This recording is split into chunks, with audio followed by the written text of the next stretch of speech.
El Centro de Estudios de Familia y Sociedad trae para ti Familias Caminando, un espacio para la reflexión, difusión y acompañamiento para lograr una cultura de familia. ¡Comenzamos!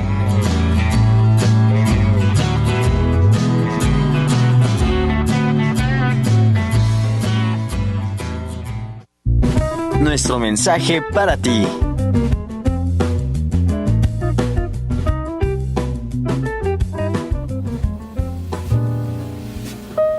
El libro Psicología de la Persona, de José Manuel Domínguez, comienza narrando la historia del Señor X. Todos conocemos o hemos conocido a un Señor X como el que narra la introducción de su obra.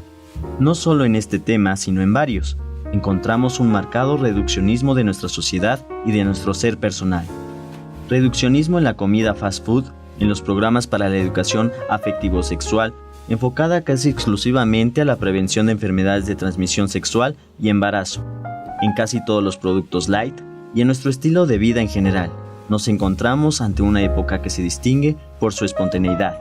El ámbito de la psicología no ha sido la excepción y la narración sobre el Señor X nos muestra también que podemos caer en el reduccionismo biologicista y o psicologicista de la persona.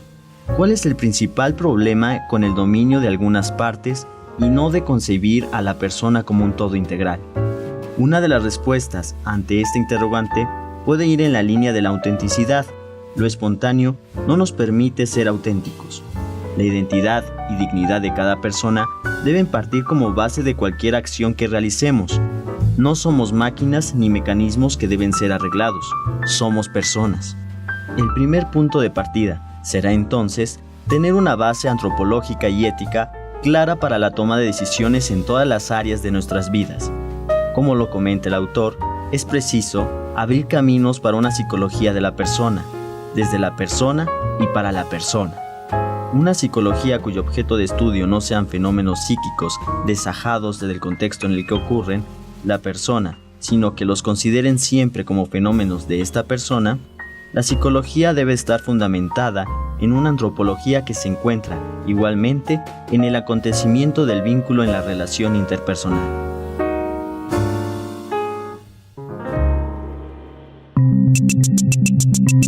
Infofamilia. El Senado de Alabama, en Estados Unidos, aprobó recientemente un proyecto de ley que prohíbe el aborto bajo casi todas sus causales. Asimismo, de acuerdo al proyecto aprobado el jueves 9 de mayo, los médicos que practiquen un aborto podrían enfrentar entre 10 años de prisión a cadena perpetua. La Ley de Protección de la Vida Humana, que se espera sea firmada por la gobernadora Kay Bay, hará que el intento o la realización de un aborto sea considerado como delito grave. El proyecto de ley aprobado el jueves está diseñado para confrontar una decisión que tomaron los tribunales en 1973, donde señalaron que el bebé en el útero no es una persona, dijo la parlamentaria Terry Collins, promotora del proyecto de ley en la Cámara de Representantes de Alabama. Por su parte, el obispo Robert Baker, de Birmingham, dijo que en abril la legislación refleja el fuerte compromiso que la gente de Alabama tiene con la vida. Apoyo firmemente estos proyectos de ley y respaldaré los esfuerzos de estos legisladores para promover la vida y, con suerte, en un futuro próximo, eliminar este mal que conocemos como aborto desde dentro de los límites del estado de Alabama.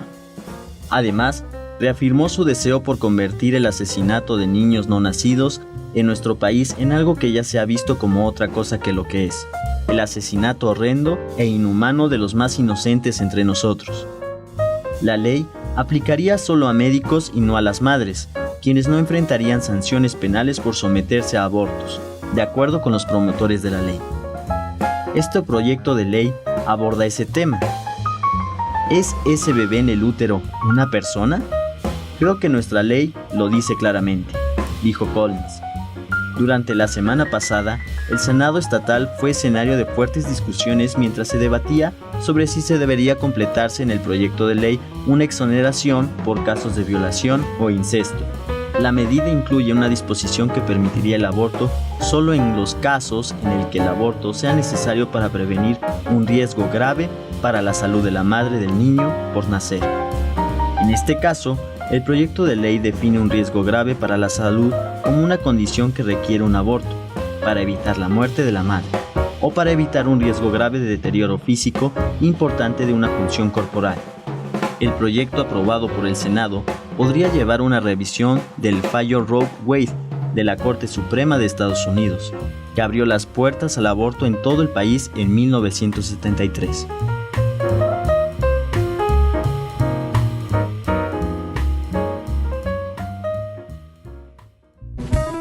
Nuestro tema del día.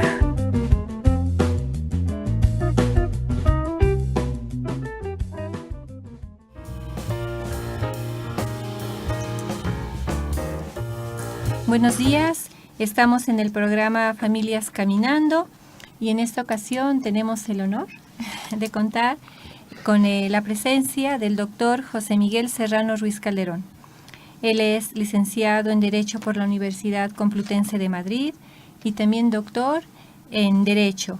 Es profesor del máster en Bioética en Navarra y pertenece también a la Asociación Madrileña de Bioética, entre otras cosas.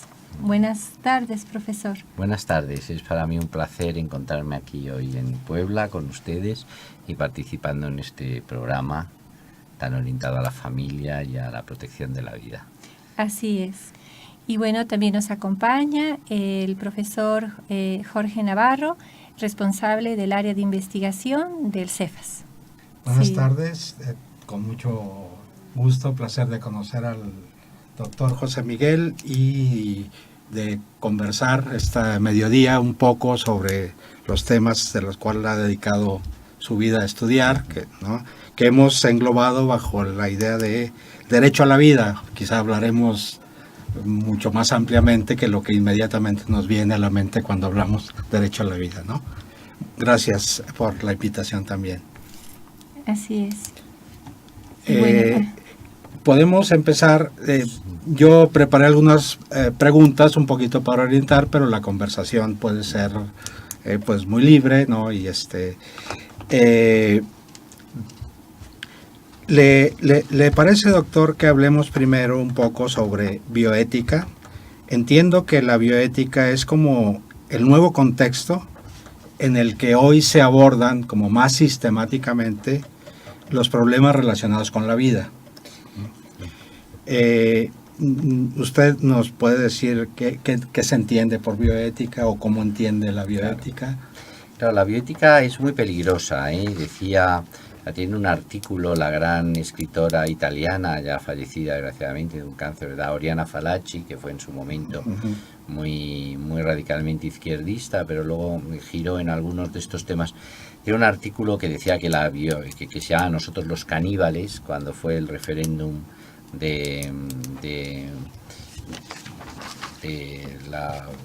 referéndum en Italia sobre la situación del embrión, en donde ella dice que la bioética es a la ética lo que la música militar a la música, ¿no? Lo toma de alguien, pero lo dice como muy crítica. ¿Por qué? Porque ella estaba viendo que se estaban utilizando los argumentos bioéticos y todo un discurso bioético para fundamentar precisamente la reducción de los embriones a la condición de sujetos de experimentación. Por eso ella habla de canibalismo, una frase muy afortunada, ¿verdad? Este artículo lo pueden encontrar ustedes, está en línea, lo publicó en el Corriere della Sera, pero está publicado, está subido pues por varias universidades y está traducido al español por varios periódicos. Desde luego El Mundo lo tradujo, no sé si quién lo tradujo en México, estoy seguro que alguien publicó aquel artículo.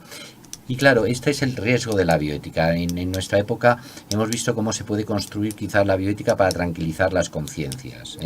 Decía, yo creo que Dostoyevsky, que quien domine las conciencias dominará la libertad del hombre. El hombre capaz de absolver de los pecados, o más bien de declarar que lo que es una falta no lo es, dominará la libertad de los otros hombres. Con la bioética se está haciendo un poco esto, se está utilizando mucho para decir, bueno, sí, que la investigación está justificada en este caso, que la destrucción está justificada en este caso, que la acción homicida sobre un anciano ya no es una acción homicida sobre un anciano, sino es un acto de liberación. Para eso se está utilizando la bioética. Entonces, tenemos que crear una bioética, aunque parezca mentira, un poco sospechosa, en el sentido, no sospechosa de que sea sospechosa la bioética, sino que sospechemos, ¿no? Una bioética de la sospecha, curiosamente, cuando siempre se dijo que era lo que había, la ética de la sospecha la que había atacado al cristianismo, tenemos que decir, desde el punto de vista nuestro, cristiano, que hay que crear una bioética de la sospecha, sospechar de las intenciones de los que nos están diciendo con aparentes discursos utilitaristas, etcétera, que los embriones no valen nada. Claro, dice, a ti te conviene que no valga nada. Claro, esa es la primera reacción. Sí. ¿eh? Y también tenemos que hacer una bioética afirmativa, es decir, una bioética que busque interpretar lo que está aconteciendo. ¿eh? Yo creo que una de las cosas, a veces yo tengo ese defecto de origen, yo me lancé muy pronto a la pelea. Yo tengo el artículo sobre la despenalización del aborto cuando se trata de previsibles anormalidades del feto en el año 85, fue mi primer artículo después de la tesis, o sea que yo entré, podríamos decir, muy pronto en la pelea. Y yo lo que animo a la gente que se dedica a la familia y tal, es que, bueno, por supuesto que entren en la pelea, si yo entré en el 85 con 20 y pocos años, pues, pero que también intenten alcanzar la lucidez, en este sentido que ha utilizado algún escritor colombiano, ¿no? La lucidez, que ver lo que pasa. Tenemos que dedicar mucho tiempo a ver lo que pasa, para saber lo que está aconteciendo y poder tomar una posición frente a lo que acontece. No se trata solo de asumir valores, que es muy importante, la dignidad de la persona, que acompaña a todo sujeto humano, y fundamentarlo y de saber, nosotros lo intuimos, nos han educado, sabemos por qué es esto, pero sino también ver lo que pasa y poderlo así transmitir con claridad, porque cuando se tiene lucidez y se transmite, yo creo que se logran grandes resultados. El primero es que uno se entera de lo que sucede. Claro, podíamos ir como tontos y creernos que toda la presión a favor de la extensión del aborto no es más que es lo que nos dicen, que es intencionado para reducir el número de fallecimientos por aborto. Eso realmente es irrelevante en la pretensión abortista, ¿no? Es una excusa más que una causa, ¿no? Sí, es la aparición de un nuevo sistema de liberación completa sexual, en la cual el aborto es fundamental porque tiene que liberar totalmente cualquier consecuencia de la acción sexual. Entonces, si no entendemos esto, si no entendemos que estamos rodeados de neomaltusianos que lo que quieren es reducir el número de personas que viven en la Tierra, porque ellos pero no lo hacen, claro, ellos siempre lo proyectan hacia el futuro, no es para ellos estar mejor. Siempre la amenaza es de los pobres, la amenaza es del tercer mundo, la amenaza es siempre así. En la famosa enciclopedia de bioética, doctor, se hace una definición, ¿no? Dice, como el estudio sistemático de la conducta humana, digamos, de las acciones, las intervenciones, en el ámbito de las ciencias de la vida y el cuidado de la salud. Pero hay un subrayado final que dice, examinada a la luz de los valores y los principios. Esta definición entiendo que era como un intento de juzgar las intervenciones médicas, científicas, experimentales, etcétera, ¿no? A partir de ciertos valores que podemos decir a partir de principios éticos, para decirlo de manera general, ¿no? Pero hay que tener en cuenta que la primera definición de bioética habla de transformación, porque los autores que empezaron a utilizar el término bioética precisamente la entendían como un medio de utilizar las ciencias biológicas para la transformación del hombre. Tenía una visión progresista, que yo no comparto, y una visión transformadora, el hombre transformando la realidad. Claro, cuando esto se aplica a la biología y a la biología humana, esto lo que hace es que el sujeto aparezca como objeto, casi de forma inevitable. Luego hay una corriente de la bioética desde su fundamentación que tiene un afán casi tecnológico, casi biológico de transformación. Y decía que iba a suponer una gran liberación. ¿Por qué? Porque estaban un poco dominados hombre, hay que ver que en los 60 se producen unos avances médicos extraordinarios. Y un poco por la ilusión de que eso iba a transformarlo todo. Y subyace un poco la idea de que esto requerirá una nueva ética, no sé cómo decirlo, es decir, que de repente el hombre va a cambiar. Por supuesto que ante la amenaza tecnológica, ante la amenaza ecológica, tenemos que replantear las cosas, ¿no? y ir con cuidado. pero no hay una razón por la cual la utilización tecnológica de la biología de forma masiva nos tenga que obligar a cambiar la ética. Porque no, o sea, los riesgos son distintos, pero la ética es la misma. Ya. ¿Usted ve alguna, digamos, orientación o alguna corrección a esto que viene comentando sobre en estos, digamos, desarrollos, por ejemplo, de Monseñor Esgrecha, que él se ha metido como muy francamente al terreno de la bioética, a discutir ahí, etcétera? Por supuesto, ¿no? Por supuesto, frente a esta corriente principal que hemos dicho, que funda la bioética, y frente a las bioéticas utilitaristas que se han hecho muy poderosas, y las bioéticas de los principios, que realmente era una forma de salir del paso de algunos problemas médicos, ha habido un intento de fundamentación de una bioética que pone como núcleo la persona humana. Y eso da lugar a lo que se llaman las bioéticas personalistas. Sí. Por supuesto, es una opción, no es la única opción cristiana, podríamos decir, ni siquiera es la opción única de una bioética correcta, pero es muy interesante porque se centra en la persona, que es un concepto filosófico, pero también de raíz religiosa, y que es un concepto muy importante, que sin embargo resulta difícil utilizarlo en el diálogo con otras bioéticas, porque ellos dicen que la persona es una especie de construcción mental, Pero entonces hay que decir quizás que la persona es una construcción mental que responde muy bien a las condiciones de dignidad del sujeto humano, que nos ha costado mucho esfuerzo llegar hasta aquí, y que como nos ha costado mucho esfuerzo, tenemos que mantenernos. ¿Qué otra orientación vería para una ética, o bueno, una bioética cristiana, digamos, aparte del personalismo? Bueno, pues hay toda una corriente muy médica, desde la deontología médica. Ahí aparece León Kass, citaría, y Pellegrino, y las corrientes que se centran en... Ellos no quieren entrar tanto en el discurso jurídico y tecnológico, sino que quieren entrar en la finalidad de la acción médica. Y desde ahí han constituido unas bioéticas muy interesantes. Sí. Y luego Kass, podríamos decir que sigue un poco la corriente Hans Jonas y las bioéticas de la responsabilidad. Podría ser las bioéticas de la responsabilidad y la bioética del principio de precaución, la bioética de la conciencia de lo que el hombre puede hacer con la tecnología sobre el planeta y sobre nosotros mismos, ¿no? Lo digo como dos posiciones que muchas veces van cruzadas. O sea, lo que queremos decir con esto es que puede haber uno más de la línea de Pellegrino, pero que reconoce la existencia de la persona, que Esgrecha está muy centrado en la línea médica. O sea, Esgrecha siempre estuvo en facultades de medicina y su personalismo es muy médico, ¿no? Eso por supuesto, no es dudable, Sí. En el campo, digamos, de la biojurídica, me imagino que estos riesgos que antes venía diciendo, esta idea de principios éticos, pero más bien para avalar la transformación del hombre o hacer un hombre a la medida del hombre, ¿no? En ese terreno, ¿qué riesgos o qué posibilidades ve, digamos?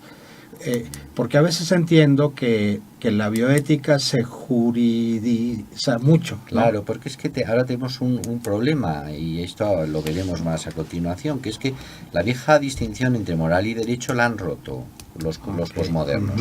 Entonces ellos utilizan el derecho como construcción de modelo moral, frente a lo que parecía en el 19 y en el 20. Entonces cuando nos dicen, no, esa es tu moral, tal, no, pero es que ellos creen que la única moral es la que ellos imponen con el derecho.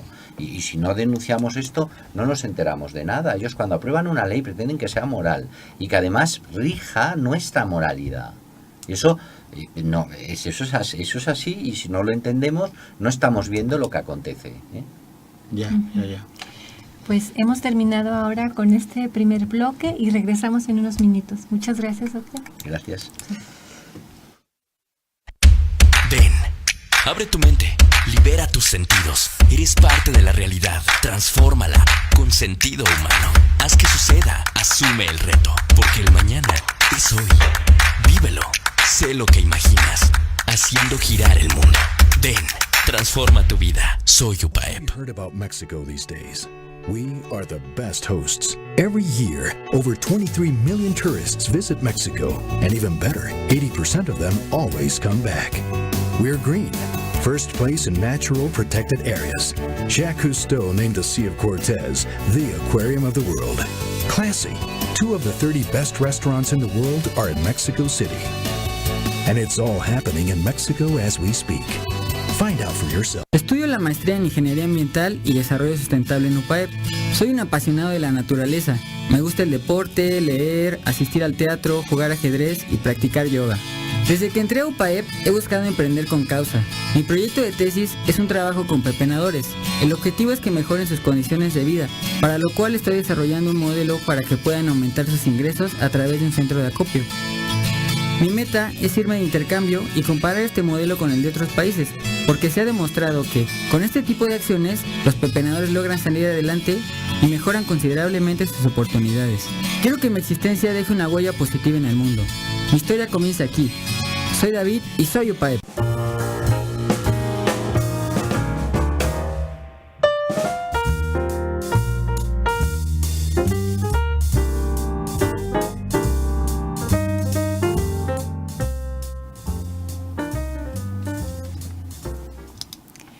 Pues bien, regresamos a este programa de Familias Caminando y bueno, pues continuamos, doctor José Miguel, pues con otra pregunta, ¿cómo ven? Sí. Esta pregunta es un contexto quizá mucho más académico dentro de... ¿qué es esta idea como del debate racional, ¿no? En algún momento se podría pensar que la bioética podría haber facilitado un debate racional, digamos, admitiendo que hay posturas distintas, ¿no?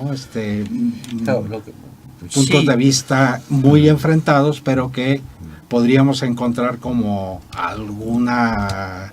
Es un tema complejo, porque, claro, podríamos decir que la tradición liberal pretende que hay un debate completamente abierto en el que cada uno expone su posición y de la conjunción de las posiciones surge la verdad.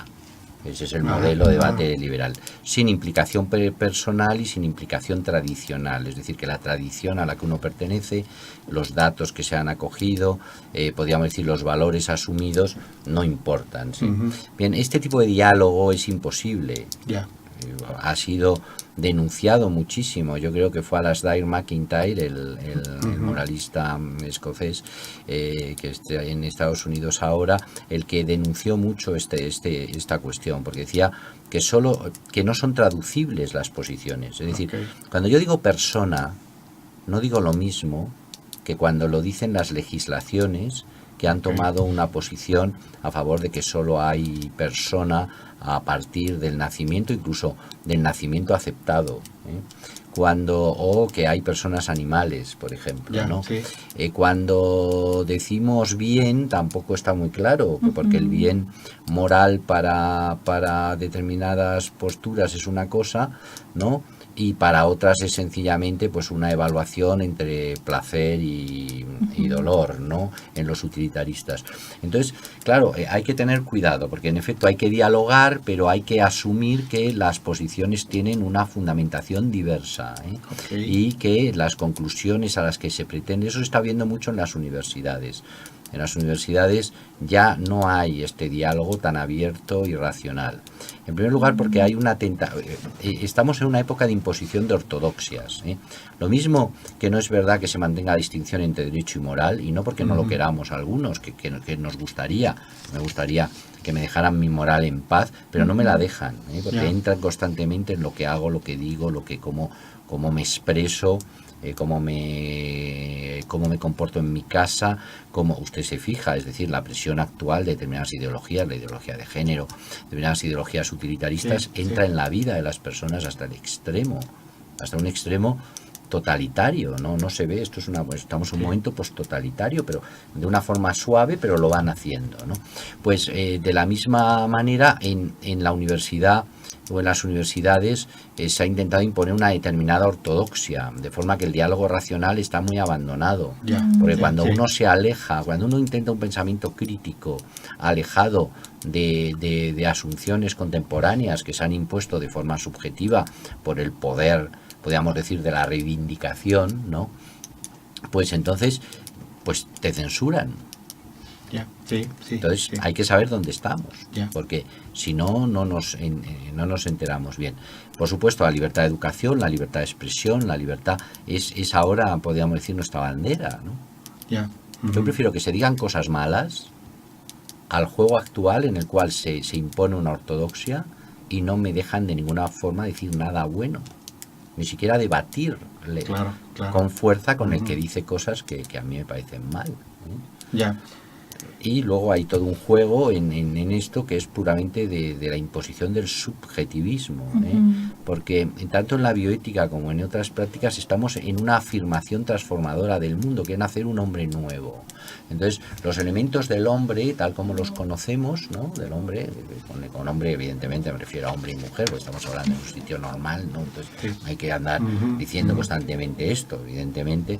Me refiero a los elementos de la especie humana ya no aparecen como un referente, salvo en su pura voluntad, sino lo que quieren es transformarlo. Entonces, no vale nada decir que hay una familia, ya se diga que es natural o ya se diga que es tradicional, ¿verdad? O sea, una familia conformada que con una serie de condiciones, monogámica, estable, etcétera, pues ayuda mejor a la educación de los hijos. Pues dicen, no, pero es que yo quiero. Entonces lo que ellos quieren se convierte en la norma y en la pauta. Y tiende a transformarse a través de la reivindicación en una nueva norma. Además, esto es muy falaz porque ellos utilizan siempre la posición de una minoría. Pero tengan en cuenta que la posición de la minoría sumada a otras minorías sirve para construir una ortodoxia en la cual te impiden a ti expresarte libremente en nombre de una minoría, pero se te está imponiendo como una mayoría porque está en la ley, está con todo el aparato del Estado y está llegando a límites, a lugares donde no llegaba el Estado. En la educación de los hijos en el hogar, por ejemplo, eso está muy claro. Es decir, esa idea que teníamos de que hay un ámbito donde los padres educan a los hijos, oye, mira, qué niño más bien educado, qué más malo, y es culpa de sus padres, se va rompiendo por un sistema en el cual la educación la dirigen agentes sociales, en última instancia funcionarios.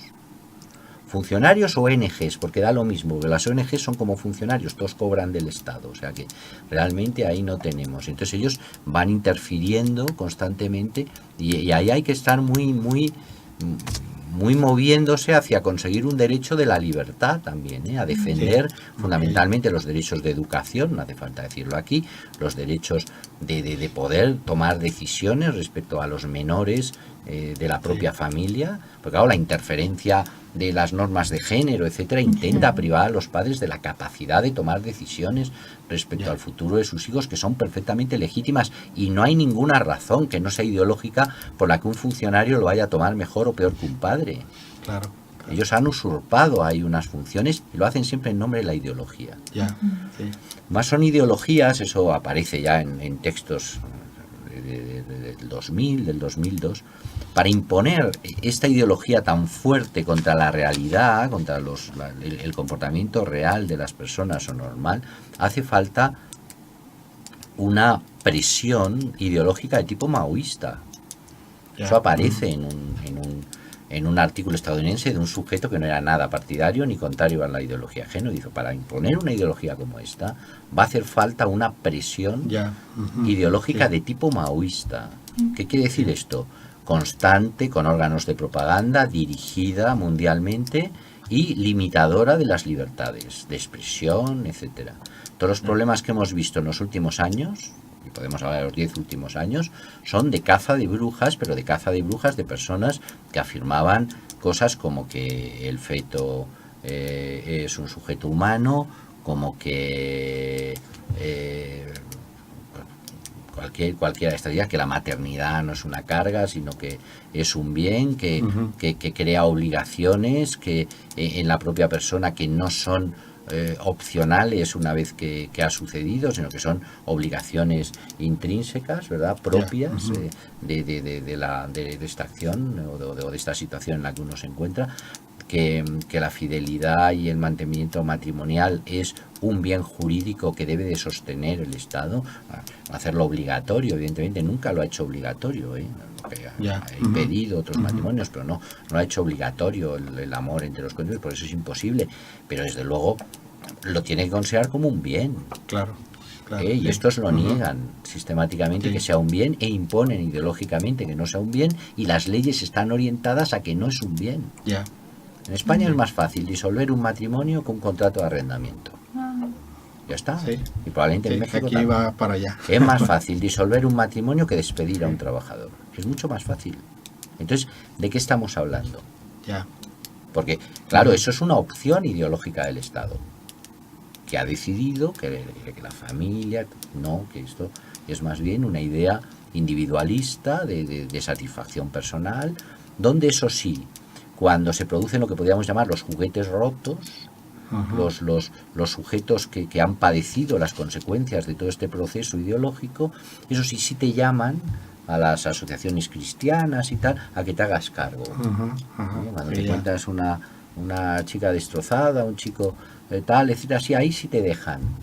No, porque su acción no está orientada a la atención del sujeto, sino del sujeto, podríamos decir, lastimado, sino está más bien orientada, solo les interesa si lo pueden convertir en un ariete de la reivindicación de un nuevo derecho. Pero si lo que tenemos es una persona que lo único que necesita es ayuda y no quiere reivindicar nada, sino que está mal y necesita apoyo, pues para eso ya no están ellos, no sirven.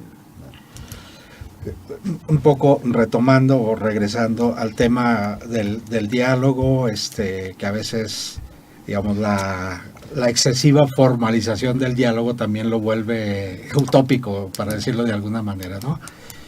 Pero tenemos, digamos, por ejemplo, la necesidad, incluso jurídica, de establecer, por ejemplo, comités de bioética en los hospitales, en donde evidentemente es necesario, digamos, un diálogo, pues hay que ponerse de acuerdo, y también llama la atención que en no pocos comités de bioética se acepta o se incluye la presencia, digamos, de pastores, a ese nivel se puede construir con la bioética. ¿Qué podemos construir, no? Digo, se ve que tenemos necesidad. Creo que, como sabe usted, estoy en este momento en dos comités y he estado en otro. Yo he estado en el de Comisión Nacional de Reproducción Asistida, estoy en el Comité de Bioética de España, que es el órgano nacional, que somos 12, estoy en la Comisión de Garantías para la Investigación con Células y Tejidos Humanos, y por lo tanto ahí discutimos, etcétera y tal. Quiero decir una cosa, lo que no podemos hacer con los comités de bioética es, uno, sustituir la libre discusión, tiene que ser libre, la discusión fuera y tal, no podemos limitar nuestras ideas ni nuestra exposición completa a conseguir un acuerdo, pero hay que buscar ahí zonas de consenso. Y segundo, lo que no podemos retirar es la responsabilidad política, porque yo creo que la responsabilidad política, la representatividad, es decir, estos sistemas que hemos creado en que el político responde de lo que hace y en el que él, informado, toma la decisión de forma parlamentaria, no puede ser sustituida, y que en el fondo refleja la opinión de la gente, ¿verdad? No puede ser sustituida nunca por comités de expertos. Es decir, la responsabilidad política es del gobernante y tiene que responder ante sus electores, y tenemos derecho a exigirles lo que tenemos derecho a exigirles. Y eso es muy importante, porque a veces parece que estos comités se han creado precisamente para eso, para quitar responsabilidad. Muy bien. Sí, bueno, ya casi se nos termina el tiempo, iríamos con una última pregunta. Sí, bueno, Sí. aprovechamos ahora en el Congreso de Bioética que estamos celebrando en la universidad. Usted habló sobre un tema que es muy actual, México no es ajeno, ¿no? Que es el tema del vientre subrogado, Sí. ¿no? Es un tema que aunque ya hay, algunos estados tienen ya legislación en México para favorecer, etcétera, pero todavía no tiene como mucha resonancia, ¿no? ¿Cuál es este tema? ¿Qué está en esto es juego? una cuestión muy grave derivada de la fecundación, la reproducción asistida, que ha colocado al embrión fuera del seno materno. Aquí se trata evidentemente de que hay unas personas que quieren una descendencia biológica propia, pues no adoptan realmente, porque podían adoptar, hay muchos niños que adoptaron en México, por ejemplo, sino lo que quieren es transmitir sus genes, y para ello colocan a una mujer bajo precio, normalmente en una condición realmente indigna. Y esto hay que evitarlo. Lo que pasa es que los países que lo tenemos prohibido, como España, nos encontramos con el problema de que se realizan esas acciones en el extranjero y luego se quieren legalizar en España. A mí me parecería muy preocupante para un país, en España ha pasado, por ejemplo, con el aborto o con otros, en convertirse en una especie de mina para el extranjero, como que creo que ha pasado en México en buena medida, en algunos estados, donde la gente que no tiene dinero de Estados Unidos para pagar los costes altos norteamericanos ven aquí porque tiene un coste más bajo, porque la dignidad de la mujer mexicana está menos valorada que la de la norteamericana en dólares, y eso es terrible, y en eso hay que ser muy intransigente. Yo ya sé que la tolerancia, la transigencia tiene muy buenos pero yo, por ejemplo, con la esclavitud y con esta forma nueva de esclavitud del siglo XX soy intransigente. Hay que reivindicar el nombre de la intransigencia. Sí, doctor, pues qué rápido, se nos acabó el tiempo. Y bueno, pues agradecemos de verdad al doctor José Miguel Serrano Ruiz Calderón la presencia en la UPAEP, que es su casa, doctor.